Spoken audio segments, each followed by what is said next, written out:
Alô, estimados, estimadas que nos acompanham nas nossas redes sociais.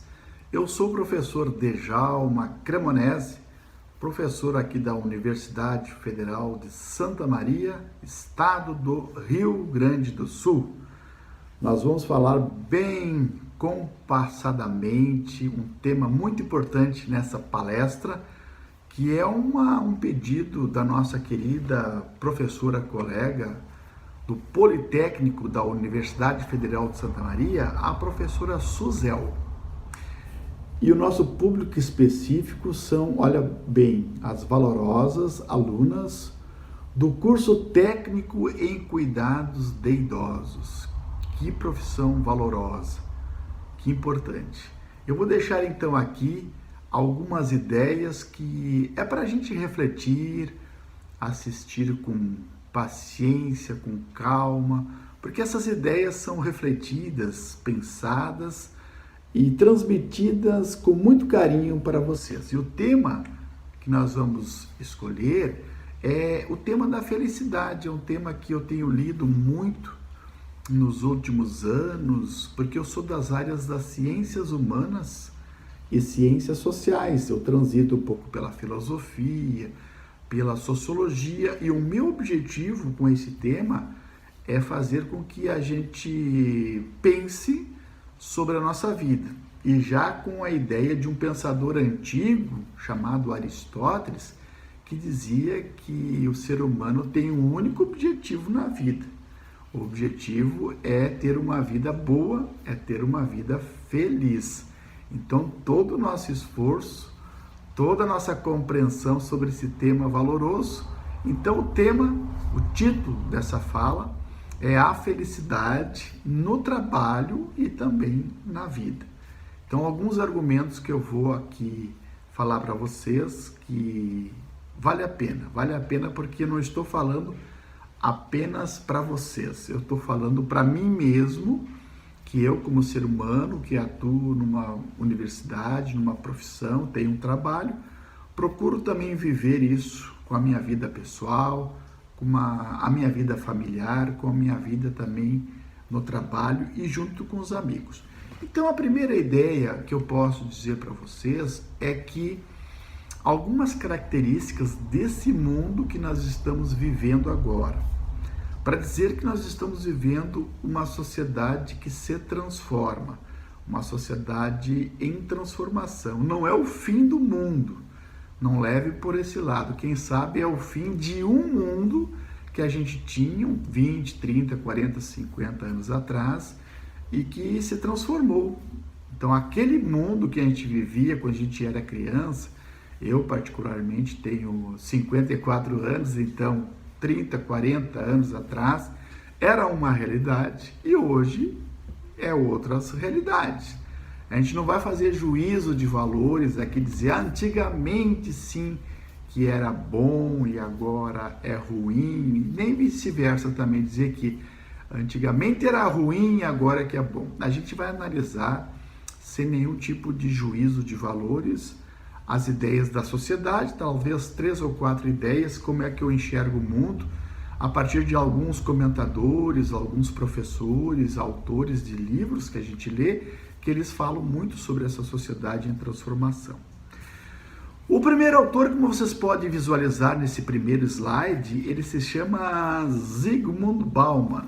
Ele nasceu em 1925 e faleceu agora há 5 anos atrás, em 2017. Ele é um sociólogo polonês e ele fala muito de uma sociedade que a gente está vivendo, uma sociedade mais líquida, que passa muito rápido, uma sociedade de incertezas constantes, de relações muito frágeis, líquidas, encontradas nas rotinas, nos valores, no modo de ser de cada um de nós. Então, fragilidade até mesmo nas nossas relações afetivas, de amizade, por que não também dizer de casamentos. Hoje 50% dos casamentos se transformam ou acabam em divórcio.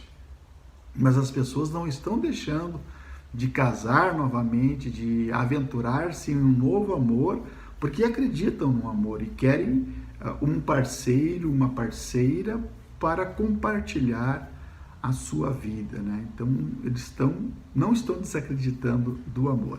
Mas mesmo assim as ligações hoje são muito frouxas, né? Os compromissos são muito irrevogáveis, mudanças muitas nas gerações mais novas de emprego, esse imediatismo também. Eu lembro que um tempo atrás a gente demorava 15, 20 anos para mudar a situação, para a gente ter um emprego, para subir de cargo, para se formar, para fazer uma pós-graduação, para ter um emprego. Eu tive o meu primeiro carro com quase 30 anos, um Chevette antigo, daqueles prata, a álcool ainda no inverno não pegava de jeito nenhum. Então aos 30 anos até lá eu andei a pé, eu andei de ônibus, eu andava de carona. Então hoje me parece que a sociedade, os jovens, as crianças estão sendo muito imediatista, uma geração quase que quer os resultados para ontem. Então, uma sociedade que a gente vive, como diz o Zygmunt Bauman, em transformação. Esse mundo, então, que passa bastante depressa. E quando passa muito depressa, uma realidade para outra, nós sempre entramos em crise. O que é a crise, professor? A crise é quando a gente perdeu os valores que a gente tinha anteriormente e ainda não consegue vislumbrar valores claros na nossa frente. Por isso, então, nós estamos quase que no momento de mudança. A crise sempre aconteceu nas sociedades antigas, gregas, romanas, medievais, modernas e até hoje também. Nós perdemos os valores da modernidade, da crença, da disciplina, da racionalidade, da técnica, e hoje a gente vive num mundo assim que perdeu as referências na economia, na política, na religião.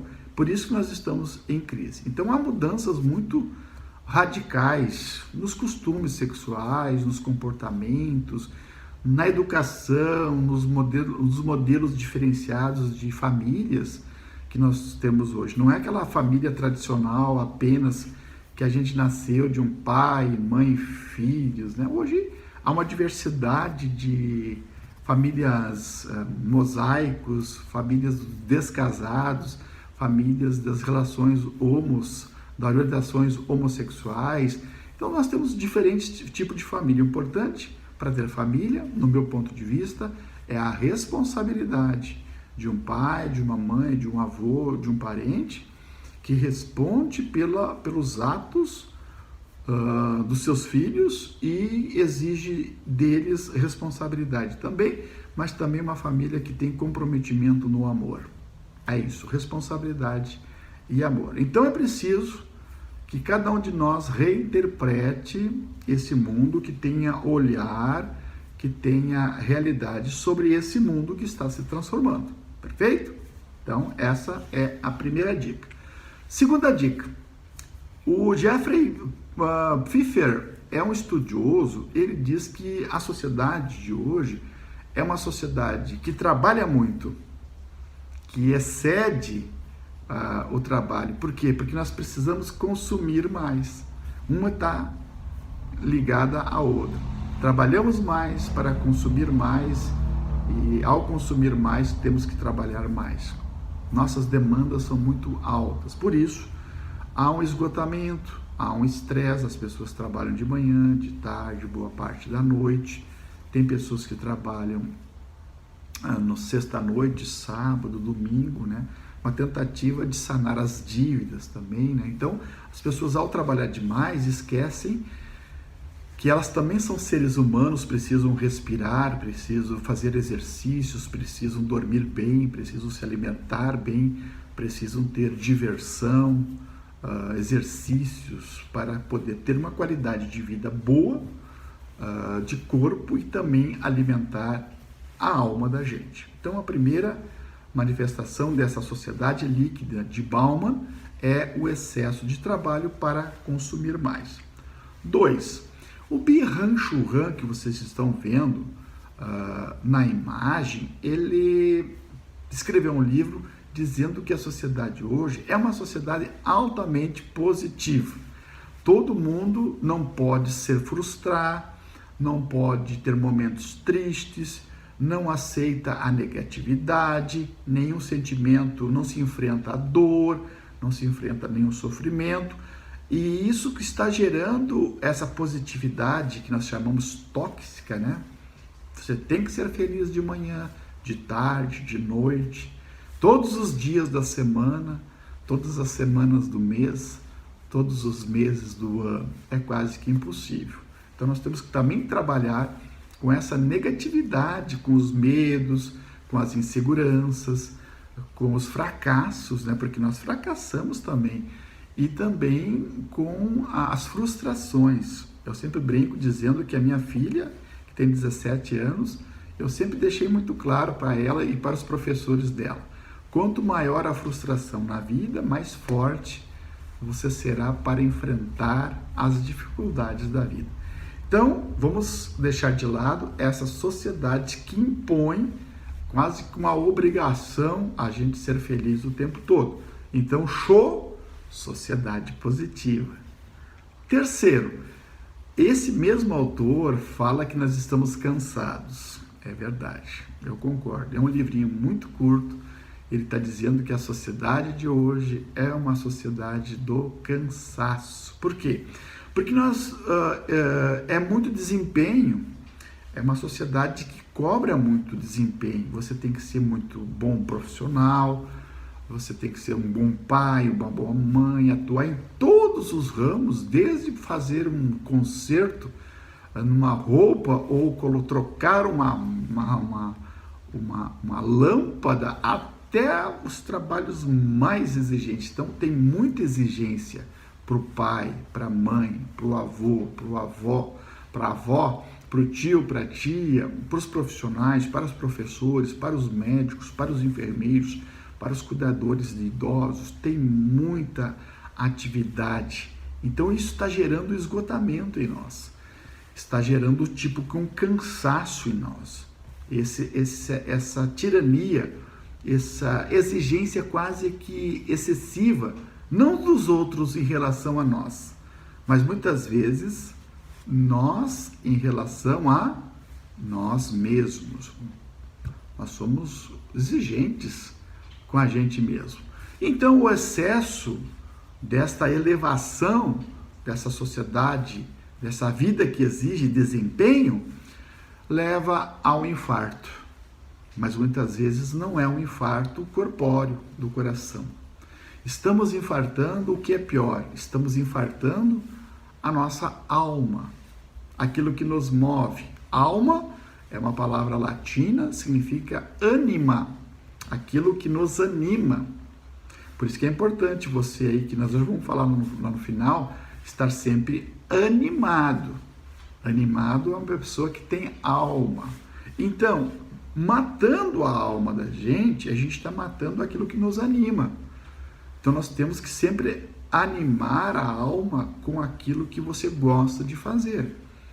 Se é você pode alimentar a tua alma com a espiritualidade, com um culto, com uma meditação, com uma missa, com um terço, mas também pode alimentar a tua alma numa espiritualidade maior com os amigos, com a família, com uma música que você gosta de ouvir, com um trecho filosófico de literatura, um filme, árvores, natureza, fogo, ar, horizonte. Tem um monte de coisa que dá para nós.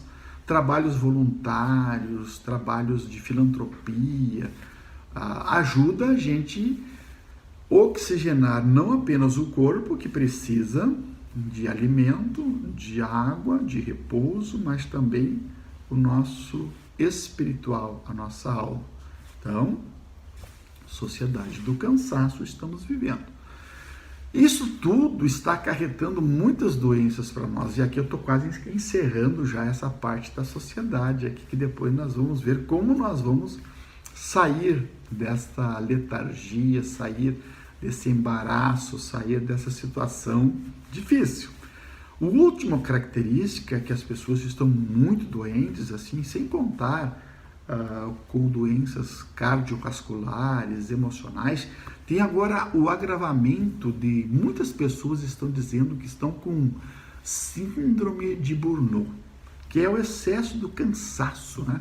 Cansaço físico, cansaço mental, quase com assédio assim no trabalho da gente. Você tem que produzir, você tem que trabalhar. Então esse estado de uma tensão emocional, esse estresse é provocado com uma condição precária de trabalho, muito desgastante. Então os professores sofrem muito com isso, os policiais estão sob forte tensão também, mas também os profissionais da saúde, muita tensão aos técnicos, aos enfermeiros, aos médicos, aos cuidadores. É uma tensão muito grande aos assistentes sociais, em agentes penitenciários. Então, muito cuidado com essas profissões, porque elas acabam desencadeando doenças que são muito difíceis também de curar, essas doenças.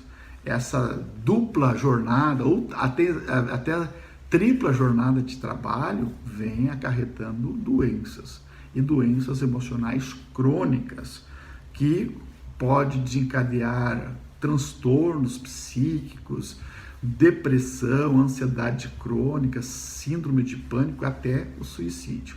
Muito cuidado, então, com essas doenças, com essas patologias da sociedade pós-moderna, contemporânea. Tudo bem? Professor, tranquilo, estamos sentindo isso, mas como é que a gente vai sair dessa? Olha, eu tenho algumas dicas, que não são dicas para vocês, são dicas para mim, que eu procuro muitas vezes vivenciar essas ideias que eu vou mostrar para vocês. Como a gente deve agir? Nós devemos mudar a vida. Então eu até coloco aqui, deves mudar a tua vida. É como se fosse quase uma conversão, mas não é conversão meramente religiosa, convertere, mude o caminho. Não é um aspecto moral. Você estava fazendo as coisas erradas, agora você tem que começar a fazer as coisas certas. Não é esse o intuito, mas mudar a direção em todas as tuas ações individuais, sociais, coletivas, profissionais, para que você possa reverter esse quadro de estresse, de ansiedade que você está vivendo. Então vamos lá? Primeiramente, nós precisamos ter coragem de mudar. Coragem não é uma certa ausência de desespero, mas a capacidade de seguir em frente. Olha, muita gente desiste no caminho. Então, apesar do desespero coletivo, nós temos que manter essa esperança, mas não é a esperança, aquela esperança de esperar. Nós temos que manter a esperança de esperançar, que é também buscar os nossos objetivos. E para isso nós precisamos coragem de seguir em frente. Então a principal característica dessa coragem é orientar-se no centro, no interior de cada um de nós, pois ao contrário nos sentiremos cada vez mais vazios. Então eu vou falar logo à frente do cuidado de si. Então nós temos que olhar muito mais para dentro de nós mesmos, para dentro da nossa consciência, para dentro da nossa alma, porque ali está a verdade. Orientar-se mais para dentro. É importante a gente ter família, esposo, companheira, companheiro, filhos, avós, mães, pais, amigos.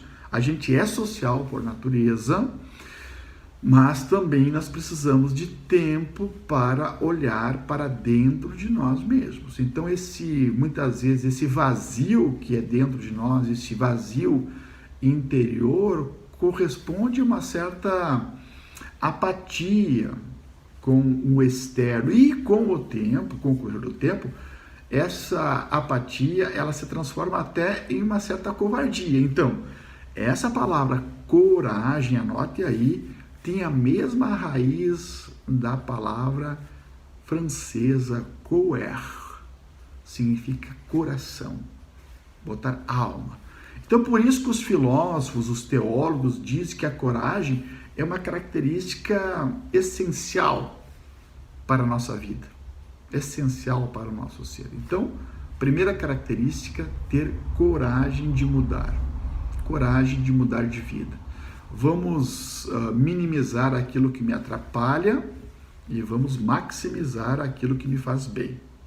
Então, inclusive, eu tenho uma aula de ética e felicidade na universidade, tem uma aula que eu digo assim, tragam para a aula aquelas coisas, objetos ou pessoas que te fazem bem.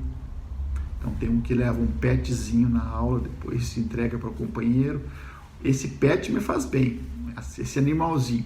Tem gente que traz o namorado, me faz bem, a namorada. Tem gente que traz o filho, a filha, isso me faz bem.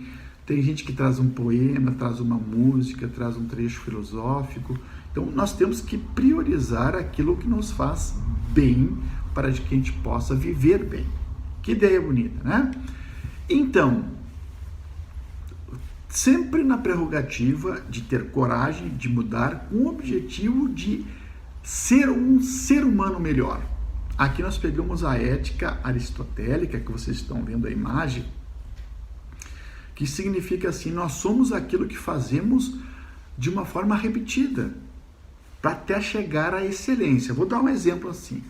De tanto eu ser professor, dar aula aos 30 anos já que eu estou dando, eu tenho que dar uma aula boa, porque eu me torno um professor excelente.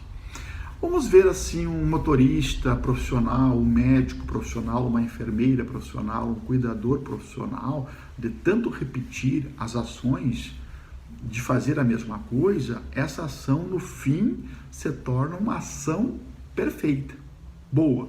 Na mesma ideia, diz o filósofo Aristóteles, de tanto repetir as mesmas ações boas, virtuosas, você vai se tornando um kalos agathos.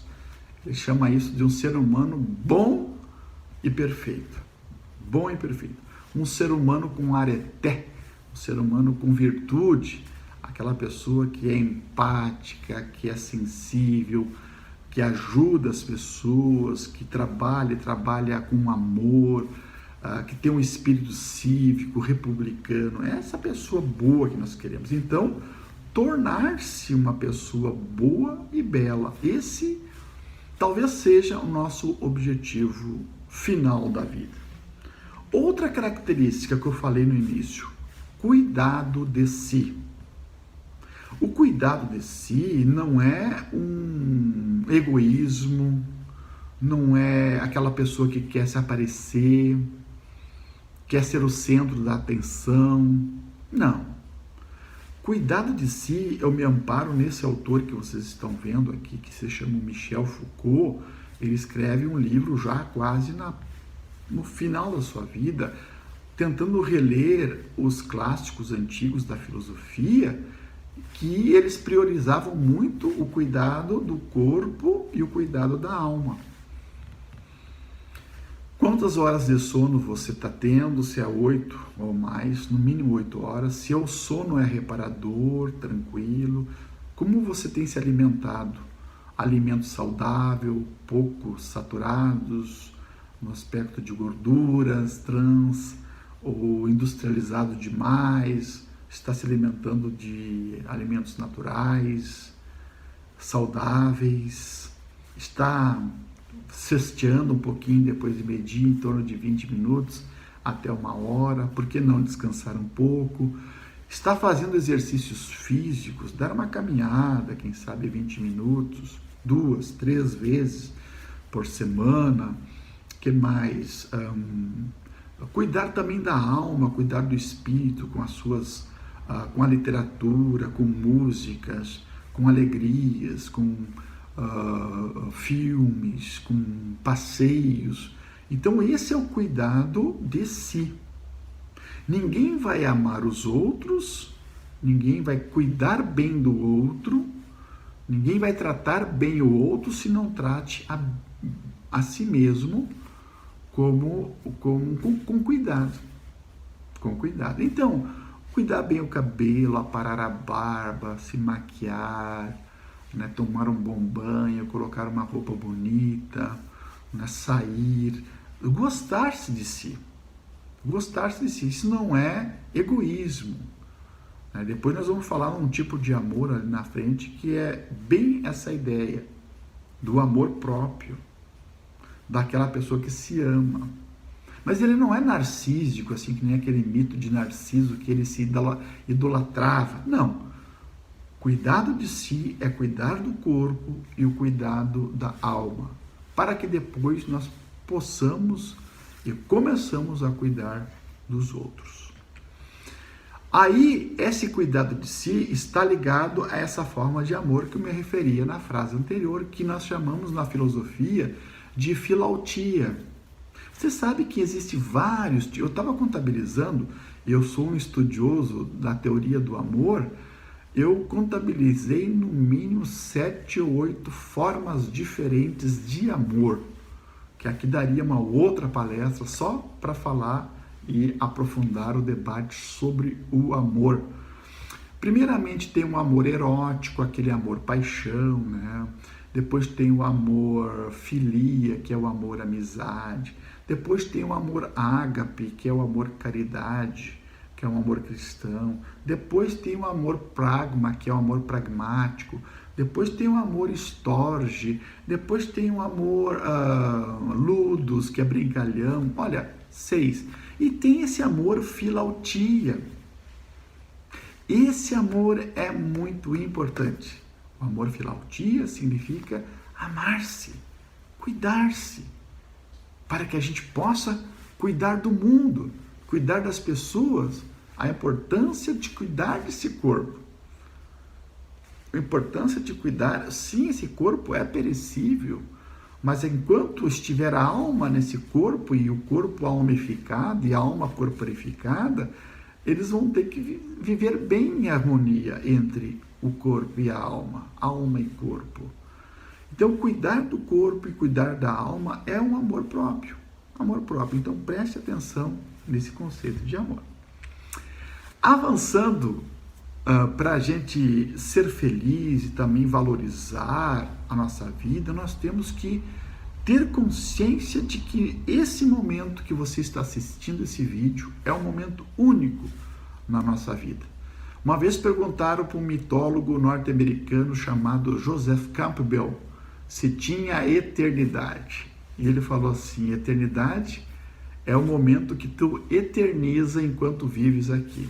E coloca amor, e coloca vida e alegria naquilo que tu vives. Então, esse momento que você está assistindo esse vídeo, essa palestra, você pode eternizar esse momento. De que maneira?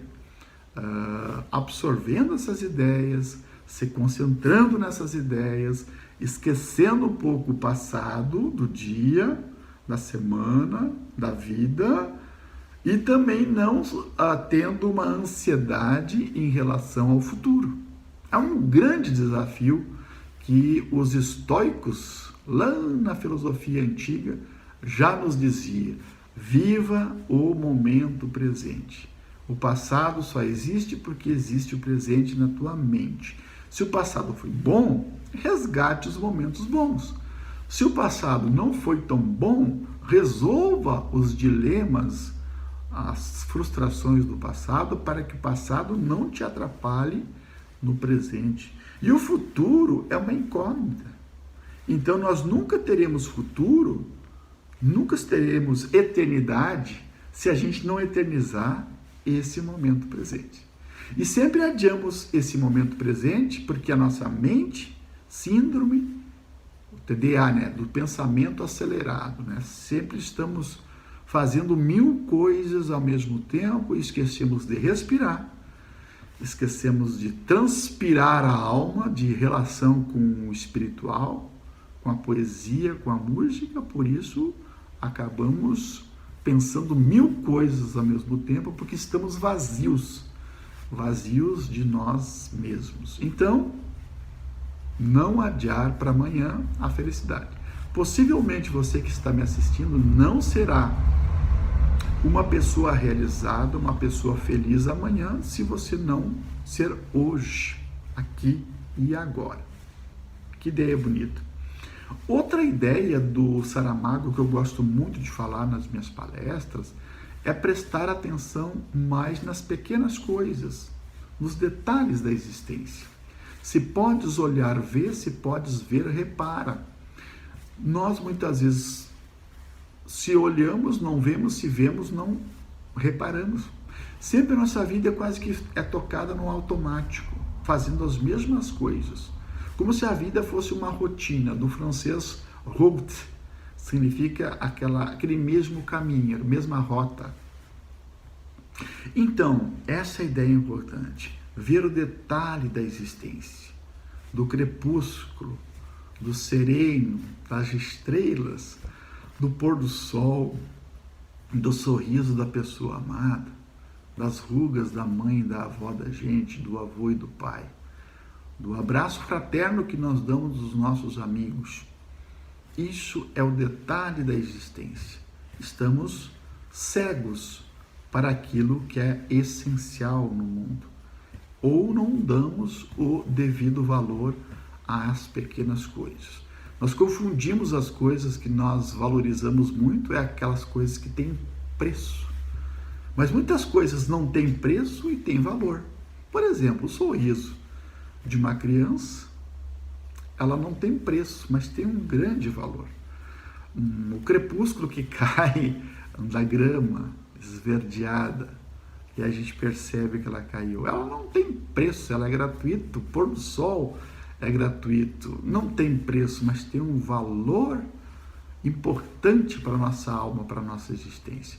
Mas nós corremos atrás daquilo que tem preço e achamos que aquilo tem preço, tem valor. Ah, uma casa boa, né? Ela tem preço, então também tem valor. Nem sempre. Às vezes a gente enxerga casas bonitas e lares quebrados. Casas bonitas e um silêncio sepulcral, né? de túmulo, porque não há vida naquelas casas. Não há gritos de crianças, não há conversas, não há nem debates e discussões, são túmulos. Ah, esse carro aqui tem um grande preço. E aí, será que ele tem valor? Preste muita atenção então, não colocar a vida no automático, lembrar das pequenas coisas e sentir as pequenas coisas.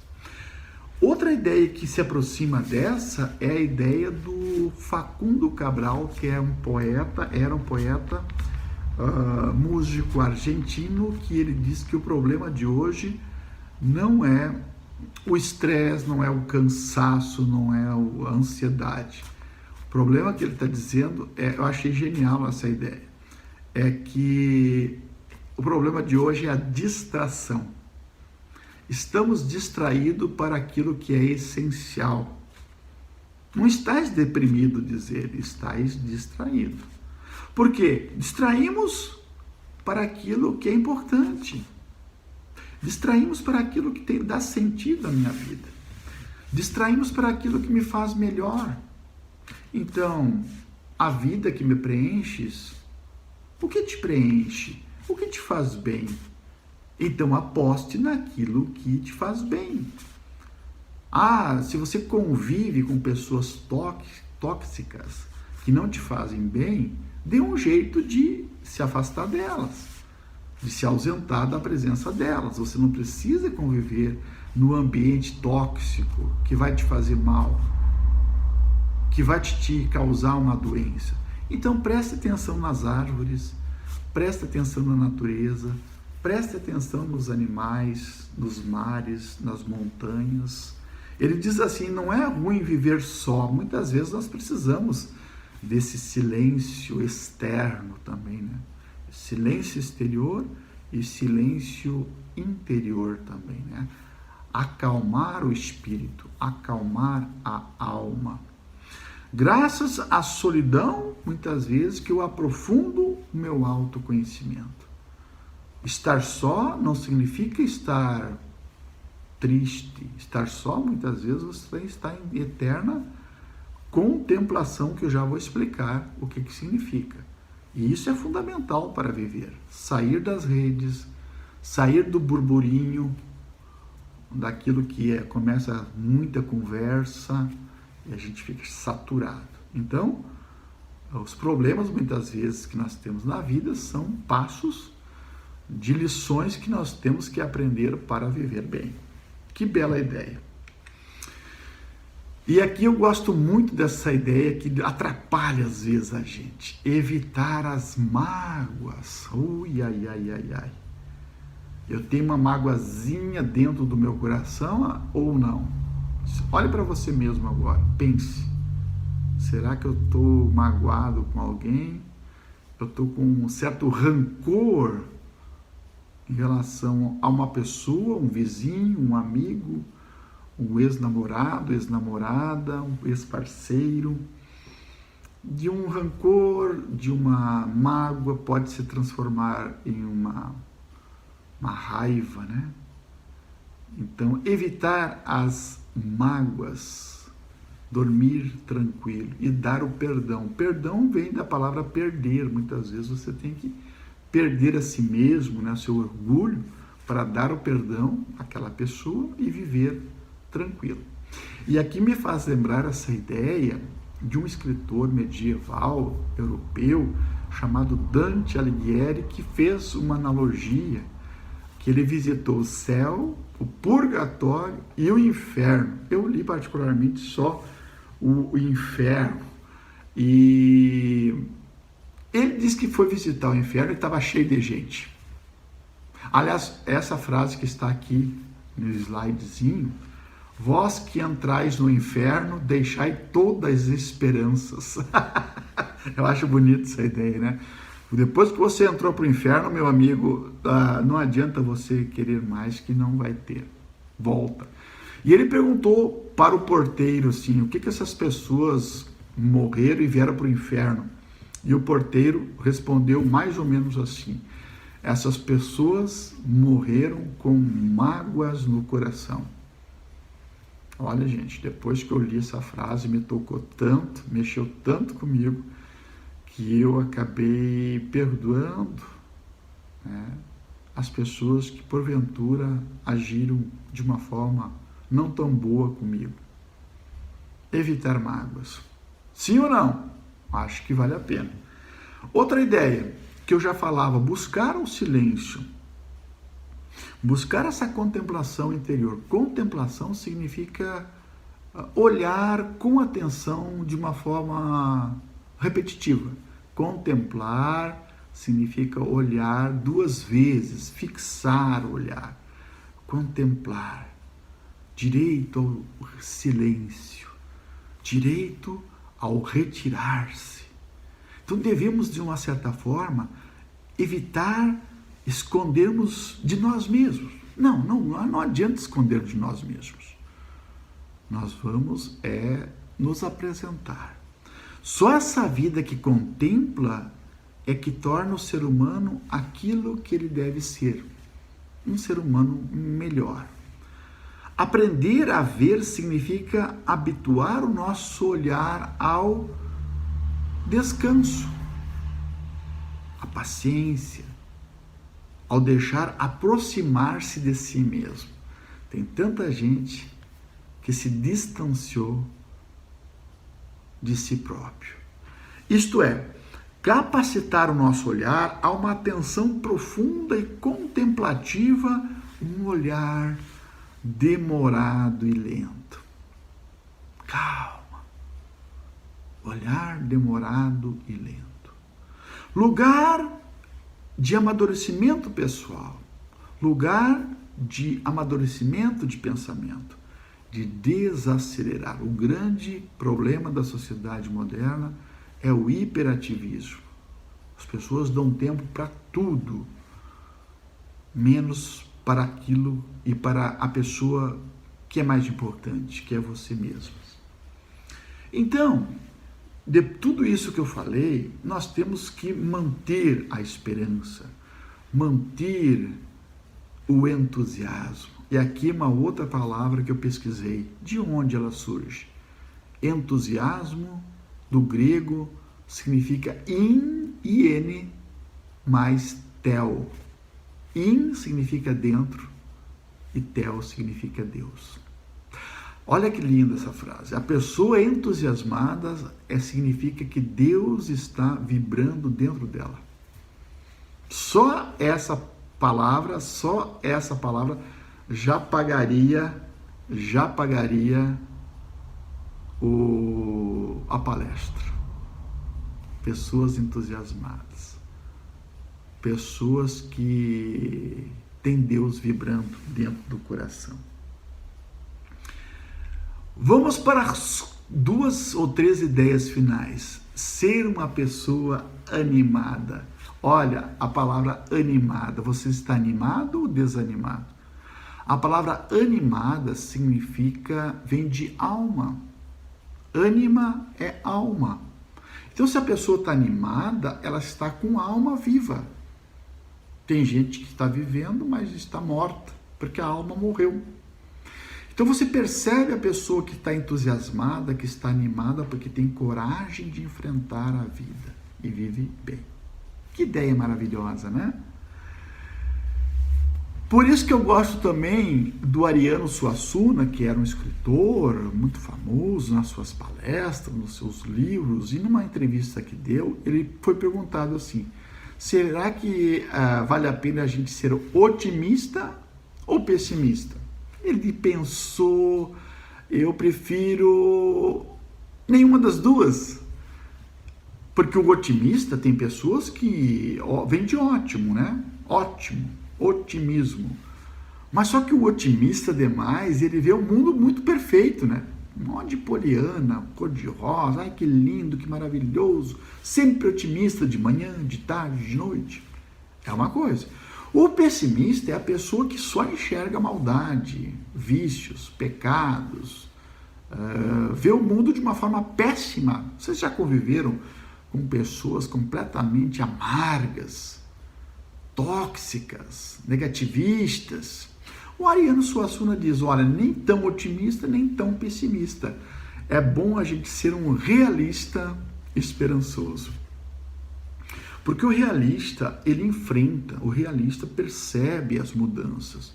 O realista transforma o seu ambiente numa esperança de não esperar, mas de transformar a realidade que tu vives.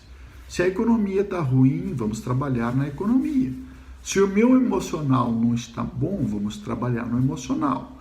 Se o afetivo não está bom, no amoroso não está bom, vamos trabalhar no amoroso. Então, esperançoso é trabalhar em nós aquilo que nos atrapalha e enaltecer aquilo, engrandecer aquilo que me faz bem. Portanto, a última ideia. Gosto muito sempre dessa ideia. Não esperar pelo fim. Não se esperar se aposentar para começar a viver. Gosto também da palavra aposentado, porque sim, aposentado é aqueles que voltam para os seus aposentos. E aposentos é esse ser humano interior. Você não vai se aposentar para ganhar aquele salário mínimo depois dos 50 anos, 60 anos. Você pode se aposentar aos 30, aos 20, aos 12, voltando-se para si mesmo e fazendo as coisas que você faria já lá depois de aposentado. Então, não espere chegar ao fim para começar a viver. Isso se chama epitáfio, é colocar o quê? O fim, numa frase, lá no túmulo. Aqui jaz fulano de tal. Viveu bem, ou não, eternamente saudade. Epitáfio. Tem até uma música dos Titãs, devia ter amado mais, chorado menos, abraçado mais, visto o pôr do sol. Por que você tem que esperar lá? Comece agora.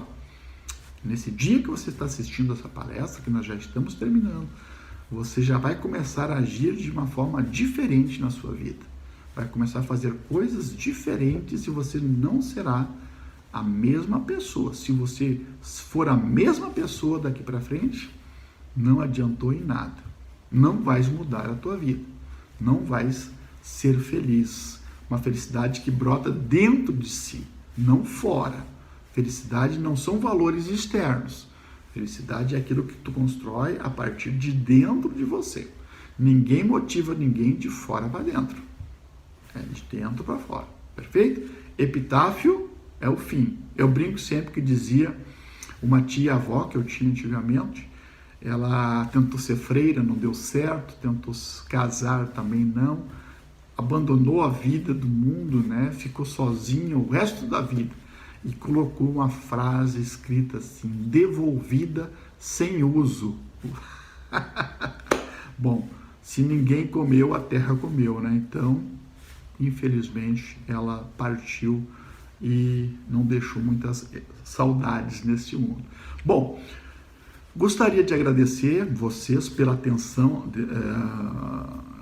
ao que vocês me agraciaram durante esses 45 minutos. Agradeço de uma forma mais próxima, porque em alemão e em inglês é um nível mais intelectual. Dankeschön, thank you, né? Como uma forma de agradecimento mais espanhol, francês ou italiano, seria mais grazie, dar graça. Mas agradecer em português é um vínculo que eu tenho com você. Por isso que a gente diz muito obrigado. Obrigado, nós estamos obrigados a manter a amizade. Obrigado à responsabilidade que eu tenho com vocês e vocês comigo. Então, uma das exigências minhas no final é que você se inscreva nesse canalzinho que está aí, ativar o sininho, as notificações para que o nosso canal também seja relevante no YouTube. E nos indique também para palestras, formações. Nas palestras nós tocamos violão. Se vocês porventura acharam essas ideias relevantes para que a gente possa falar para pais, para jovens, para professores, para lideranças, nos indique que a gente vai lá, tá bom? Grande abraço, beijo no coração.